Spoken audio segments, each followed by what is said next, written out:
어제 일본 구로다 총리가 15년 동안 초저금리를 종료하고 사실상 금리 인상을 시사했습니다. 단기금리 상한을 0%로 인상한다는 뜻인데요. 상한 0.25%로 버티다가 도저히 안되겠다, 이제 금리 올리겠다, 이런 뜻으로 해석할 수 있습니다. 근데 마지노선이 무너지면 이후 계속 무너지는 경우가 많거든요. 이번에 0.5%가 상한이 끝이 아니라 내년에 0.75 또는 1%까지도 갈 수 있을 거라 봅니다. 그렇게 됐을 때 90년도 아시아 금융위기가 터졌던 것처럼 이번에도 비슷한 위기가 올 가능성도 있어 보인다라는 거죠. 일본은 90년대 초반 부동산 버블 붕괴로 이미 잃어버린 30년을 살고 있죠. 예전보다 제조업의 생산성, 성장 동력이 많이 감소한 상태입니다. 미래도 밝지 않아요. 초고령 사회이기 때문에 수십 년 뒤에 인구 부족도 겪을 거예요. 그렇다라고 해서 이민에도 활발하지도 않습니다. 그래서 일본은 자국에 투자하지 않고 저금리를 활용해서 해외에 적극적으로 투자했었거든요. 그렇게 해외에 묻어둔 돈이 3,870조입니다. 여기서 배당 이자로 들어오는 자본 수지가 상당합니다. 무역 수지 적자를 자본 수지로 거의 메꾸는 국가가 일본이에요. 그만큼 해외에 자본이 많다는 얘기죠. 초저금리 저성장으로 인해서 자본이 해외로 계속 유출됐어요. 수십 년 동안. 그로 인해서 엔화 약세도 강했었죠. 이번에 금리 인상 기조를 보인다라고 하면은 15년 동안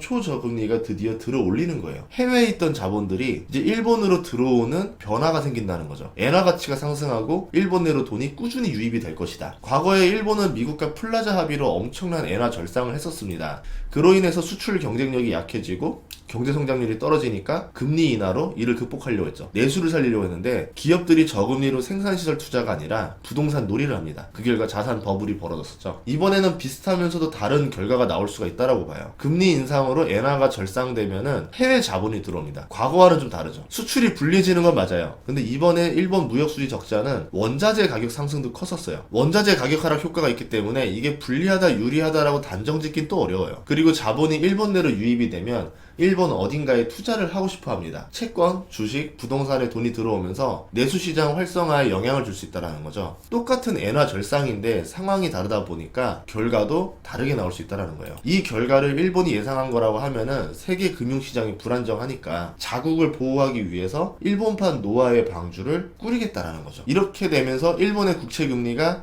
크게 상승하고 있습니다. 10년물 금리를 보면은 0.25%에서 지금 0.45%까지 올라갔어요. 앞으로 방향성이 중요한데 더 상승하지 않겠는가 보고 있고, 일본의 엔화 절상도 계속되고 자본이 일본으로 계속 꾸준히 유입될 가능성이 있다라는 겁니다. 그동안 일본의 금리를 보면 미국은 꾸준히 오르는데 일본은 1년 내내 금리가 동결됐었거든요. 시장의 금리 상승 압박을 막아내기 위해서 일본이 얼마나 많은 채권을 매입했을지 상상이 안 갈 정도였었어요. 반대로 말하면 채권을 무제한 매입할 만큼 여력이 부족해졌다. 그래서 금리를 올린 것이다. 이렇게 볼 수도 있습니다. 일본 국민 자산 상당 부분이 일본 국채에 투자가 되어 있어요. 직접적이든 간접적이든. 금리가 오르면 채권 가격이 하락해요. 그러면은 투자 손실이 나겠죠. 근데 앞으로 투자 손실이 계속 날 수도 있다라는 겁니다. 그렇기 때문에 계속 방어를 했던 건데, 이 정책을 포기하게 되면은 이제 앞으로 채권은 여러분이 투자 손실이 납니다. 일본 채권을 팔고 일본 어딘가로 투자를 해야 되는데 일본 내에서 가장 마땅한 게 주식이랑 부동산이 아닐까라 봐요. 일본 국민 자산 상당 부분이 일본 국채에 투자되어 있고 금리가 오르면 채권 가격이 하락합니다. 투자 손실이 나지 않기 위해서 그동안 방어했었었는데요. 어쨌든 이 정책을 포기했어요. 그러면서 금리는 계속 오르고 채권 손실이 계속 나는 거예요. 그러면 일본 채권을 팔고 일본 어딘가로 투자를 해야 되는데 주식 아니면 부동산밖에 없죠.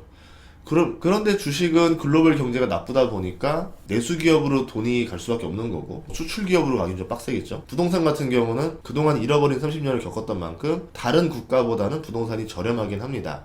일본 부동산에 투자하는 게 가장 현실적이지 않을까. 그러면 부동산발 경기 부양이 일어나고 은행, 건설 같은 내수주 호황이 오는데, 이것도 문제가 뭐냐면 일본 같은 경우는 트라우마가 너무 강하기 때문에 부동산에 과연 돈이 얼마나 투입이 될 수 있을까 약간 의문이긴 해요. 그런 관점에서 보면은 예금으로 먼저 돈이 들어갈 수도 있다라고 봅니다. 그러는 사이에 글로벌 경기 침체가 지나간다라는 거죠. 일본 안에서 돈을 잠깐 돌리는 사이에. 그 사이에 미국도 금리가 하락을 하죠. 그러면 일본에서 다시 자금이 해외로 나가지 않을까, 이렇게도 생각해 볼 수가 있습니다. 걱정되는 점은 일본이 아니라 일본이 자국 생존을 위해서 타국에서 돈을 빼가는 과정이라는 거죠. 거죠. 90년대 때 위기처럼 우리도 지금 별로 상태가 안 좋으니까 해외 투자한 돈 다 회수할게요. 그래서 벌어진 일들이 많았잖아요. 그러면은 미국에서 채권 부동산 매각해서 돌아가겠죠. 그리고 또 엔캐리 트레이드가 있습니다. 저렴한 엔화로 대출을 받아서 신흥국의 단기 사채를 돌렸던 엔캐리 트레이드가 빠르게 회수돼요. 단기 사채이기 때문에 연장 해줄 줄 알았죠. 1년 이럴 줄 알았는데 갑자기 연장 불가. 이렇게 해버리면은 신흥국들은 순간적으로 돈이 말라버립니다. 신용 경색이 온다는 거죠. 한국이 97년 외환위기 맞았던 것도 일본에서 받았던 대출이 연장이 안 되면서 문제가 생겼고 2008년 글로벌 금융위기 때도 엔캐리 트레이드 자금 청산으로 인해서 신흥국들에 영향을 줬습니다. 그래서 베트남 지수가 이번 주에만 4% 정도 빠졌었거든요. 물론 일본으로 자금이 유입된다 하더라도 일본이 뭐 추가 금리 인상을 안 한다던가 아니면 글로벌 경기가 다시 회복세로 보인다라고 하면은 뭐 이 자체가 별 문제 없이 마무리가 될 거예요. 근데 경제에서는 믿음이 중요해요. 15년간의 초저금리가 깨졌다. 앞으로 금리 인상을 할지도 모른다라는 불안감이 왔죠. 그러면 미리 선제적 대응을 해야 된다. 돈이 움직일 겁니다. 그리고 내년에 글로벌 경기 침체가 100% 올 거라는 보도들이 많아요. 내년에 경기 침체 안 올 거라 생각하는 사람들이 거의 없습니다. 그런 상태에서 일본이 15년 동안 묶은 초저금리를 포기했으니까